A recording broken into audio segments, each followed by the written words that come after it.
खुलुमबाय गिबियाव नागिरनो नोंथांमोनखौ बयखौबो चेनेलाव बरायना लाग्रोनाय जाबाय नोंथांमोननि थाखाय दिनै मोनसे गोनांथार भिडिअ लाबोनाय जादों आसा खालामदों नोंथांमोना बे भिडिअखौ बयबो जोबजासिम नायलांगोन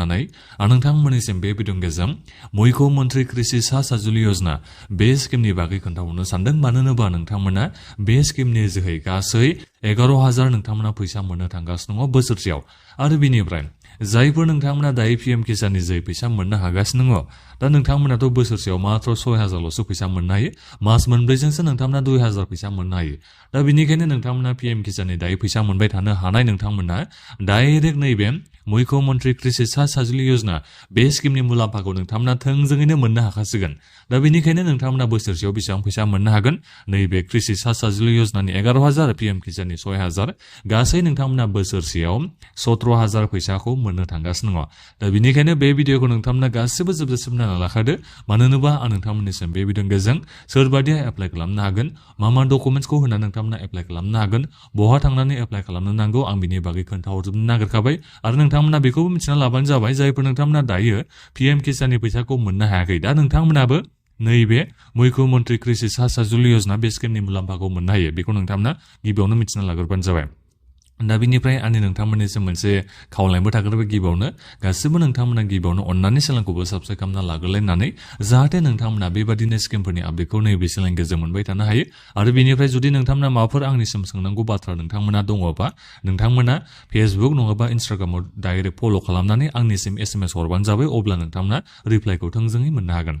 दानिया आं खोन्थाहरनोसै नैबे मुख्य मन्त्रि कृषि साहाय्य योजना दा बे स्किमनि माबाखौ मेनिफेस्ट' इलेक्सननि मेनिफेस्ट'आव बिजेपि दोला होदों हिमन्त बिश्व शर्मा बिथांनि सरकाराथ' जोंनि नैबे आसामाव फैबाय नालाय दा बिनिफ्राय बिथांमोना नोंथांमोननिसिम रादायखौ होखादोंमोन नैबे मुख्य मन्त्रि कृषि साहाय्य योजना स्किमनि जै बोसोरसेयाव गासै 11,000 फैसा होगोन होननानै जायफोर नोंथांमोना फिसा फिसौ आबादारिफोर नोंथांमोना गासिबो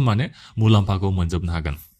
दा बेवहाय नुदों जानांगौ नै 5,000 होननानै नाथायबा दायो 5,000 नंला नोंथांमोना बेसेबां मोननो हागोन फाइनान्सियेल एसिस्टेन्ट हिसाबै 11,000 नोंथांमोना बोसोरसेयाव फैसा मोननो थांगासिनो दङ डाइरेक्ट बेनिफिट ट्रेन्सफार नोंथांमोननि बेंक एकाउन्टआव डाइरेक्ट फैसाखौ सोना हरनाय जागोन बेबादि चेक बायदिसिना बेबादि होआ डाइरेक्ट नोंनि बे बेंक एकाउन्टआव सोनानै हरगोन दा बिनिफ्राय इलिजिबिलिटि क्राइटेरियाखौ नायदो नै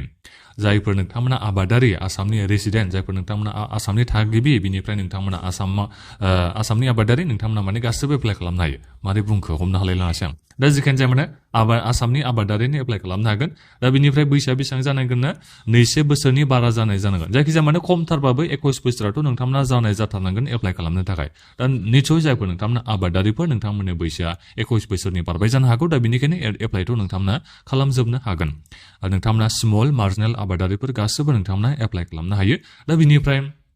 बेथ' जाहैबाय एलिजिबिलिटि क्राइटेरिया दा बिनिफ्राय जायफोर नोंथांमोना दायो पीएम किसाननि जै फैसा मोननो हागासिनो दङ दा नोंथांमोना अट'मेटिकेलि बेखौ मोननो हाखागोन नैबे मुख्य मन्त्रि कृषि साहाय्य योजना बे स्किमनि मुलाम्फाखौ नोंथांमोना अट'मेटिकेलि मोननो हाखासिगोन नोंथांमोना पीएम किसाननि फैसाखौथ' मोनखाबाय थाबाय नालाय दा बिनिखायनो डाइरेक्ट नोंथांमोना नैबे स्किमनि मुलाम्फाखौ मोननो हाखासिगोन दा बिनिखायनो पीएम किसाननि फैसा मोनबाय थाग्रा नोंथांमोना जोबोद मोजां जाबाय आरो नोंथांमोननि थाखाय नोंथांमोना 17,000 फैसा बोसोरसेयाव मोननो थांगासिनो दङ दा बिनिफ्राय जायफोर नोंथांमोननियाव नैबे किसान क्रेडिट कार्ड दङ नोंथांमोनाबो एप्लाइ खालामनो हायो दा बिनिफ्राय फैदो एप्लिकेसन प्रसेसा नोंथांमोना अफलाइन एप्लाइ खालामनो नांगोन आं बिनि बागैबो खोन्थाहरगोन ओरैनोथ' नोंथांमोना फर्मनि लिंकखौ भिडिअ डिसक्रिप्सनाव मोननो हागोन नोंथांमोना बेखौ डाउनलड खालामना नायबानो जाबाय फर्मखौ नोंथांमोना बोरै फिलआप खालामनांगौ मा डिटेल्स होनांगौ बेखौ नोंथांमोना नायनानै लाबानो जाबाय दा बिनिफ्राय डकुमेन्ट्सा मा नांगौ डकुमेन्ट्सा जोबोद इजि नोंथांमोना आधार कार्डखौ होबानो जाबाय रेजिडेन्ट सार्टिफिकेट नोंथांमोना होदो बिनिफ्राय कास्ट सार्टिफिकेट नोंथांमोना होनांगोन एसटि सार्टिफिकेट जोंनिया एज प्रुफ हिसाबै जायखिजाया मोनसे डकुमेन्ट्स होबानो जाबाय एग्रिकालचार लेन्डनि प्रुफ होबानो जाबाय जे नोंथांनियाव हा दङ दा बिनि हानि नोंथांमोना प्रुफखौ होबानो जाबाय जेनेबा खाजोना रसिदानो जा लेन्ड हल्डिं सार्टिफिकेटानो जा दा बेखौ नोंथांमोना होनांगोन आरो दा बिनिफ्राय बेंक एकाउन्ट डिटेल्सखौ नोंथांमोना मोजाङै होनो नांगोन डाइरेक्ट बेनिफिट ट्रेन्सफारनि जैसो फैसाखौ सोगोन नालाय दा बिनिखायनो आधारा लिंक थानाय बेंक एकाउन्टखौ नोंथांमोना होबानो जाबाय मानो होनोबा आधारजों लिंक थानाय बेंक एकाउन्टआवसो फैसाखौ सोना हरनाय जायो आरो दा बिनिफ्राय जायफोर नोंथांमोननिया लिंक दायो गैथ'वाबा आधार बेंक एकाउन्टजों नोंथांमोना गावबागावनि बेंकआव थांनानै आधारखौ लिंक खालामना लाहैबानो जाबाय रेशन कार्ड दङबा नोंथांमोना रेशन कार्ड होबानो जाबाय बेवहाय रेशन कार्डबो जोंहा बिदों पासपर्ट साइज फट'ग्राफ नोंथांमोना होनो नांगोन मबाइल नाम्बार बिनिफ्राय आन्डारटेकिं दा बेखौ नोंथांमोना एप्लिकेसनाव मोननो हागोन दा जोबोद बेबादियानो आरो जोबोद गोरलै नोंथांमोना एप्लाइ खालामनो हायो बेखौ डकुमेन्ट्सा एसेबां नोङो जाय डकुमेन्ट्सखौ मोननो हाथावै बेबादिखौनो बियाखै नोंनाव बे गासिबो डकुमेन्ट्सा दंखाजोबोआनो दा बिनिफ्राय फैदो नोंथांमोना एप्लाइखौ माब्ला खालामनो हागोन दा नोंथांमोना एप्लाइखौ दायो खालामनो हाथ'वा नैबे कृषि सा साजुलि योजनानि स्किमनि एप्लाइ जानाय लोगो लोगो आं नोंथांमोननिसिम बे भिडिअ लाबोना खोन्थाहरगोन नोंथांमोना डिसि अफिसाव थांनानै एप्लाइ खालामहैनो नांगौ डिस्ट्रिक्ट कमिशनार डिपुटि कमिशनार होननानै जोङो सिगाङाव मिथियोमोन नाथायबा दायो बेखौ सोलायनानै डिस्ट्रिक्ट कमिशनार खालामनाय जाबाय दा बेनिखायनो बे डिस्ट्रिक्ट कमिशनाराव नोंथांमोना थांनानै एप्लाइखौ खालामहैनो नांगोन नाथायबा दायो एप्लाइआ जाथ'वाखै नोंथांमोना एसे सम नेबानो जाबाय बे स्किमखौ इमप्लिमेन्ट खालामनो नोंथांमोना एसे सम होबानो जाबाय बाजेटखौ जाखांनायनि उनावसो जोंहा बे एप्लाइफ्रा जाजोबगोन दा जिखायानो जाबानो नोंथांमोना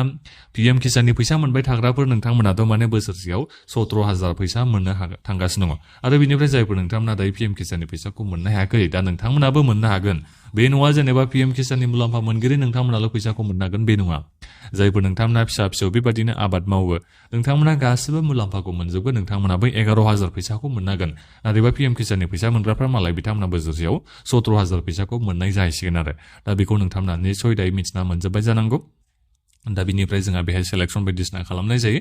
बेखौ जोंहा डिस्ट्रिक्ट लेभेलाव बानायनाय जागोन दा बेफोरखौ नोंथांमोना उनाव मिथिबाय थागोन दा जेखियानो जाया मानो एप्लाइखौ नोंथांमोना एसे उनावनो खालामनो मोननो थांगासिनो दङ नोंथांमोनाथ' गोबां बायदिसिना बायनांगौ जायो नङा होमबा आबाद मावनायाव खेथि मावनाय समाव नोंथांमोना बायदिसिना नोंथांमोना खेथि मावनो थाखाय आइजें आइला नोंथांमोना बायनांगौ जायो दा बेफोरनि थाखायनो नैबे कृषि सा साजुलि योजना बे स्किमनि जे नोंथांमोननिसिम माने फैसा हरगोन जाहैबाय बोसोरसेयाव 11,000 फैसा दा बेखौ निसय नोंथांमोना दायो बुजिना मोनबाय जानांगौ गोबां आबादारिफ्रा मुलाम्फा मोननो थांगासिनो दं जायफोर नोंथांमोना फिसा फिसौ आबाद मावबाय थायो नोंथांमोना नैबे स्किमनि मुलाम्फाखौ मोनबाय थानो हासिगोन बोसोरफ्रोमबो नोंथांमोना मोनबाय थानो हागोन दा बेखौ निसय दायो बुजिना मोनबाय जानांगौ दा बेखिनियावनो नोंथांमोना दानिया माबाफोर सोंनांगौ दङबा भिडिअनि कमेन्ट बक्सआव नोंथांमोना कमेन्ट खालामना सोंहरबानो जाबाय नैबे मुख्यमन्त्रि कृषि सा साजुलि योजना स्किमनि बागैनो दा बिनिफ्राय बे भिडिअखौ बयनोबो शेयार खालामना हो जाहाथे गासैबो मानसिफ्रानो नैबे स्किमनि बागै मिथिनो हायो दा बेखिनियानोमोन गोजोन्थों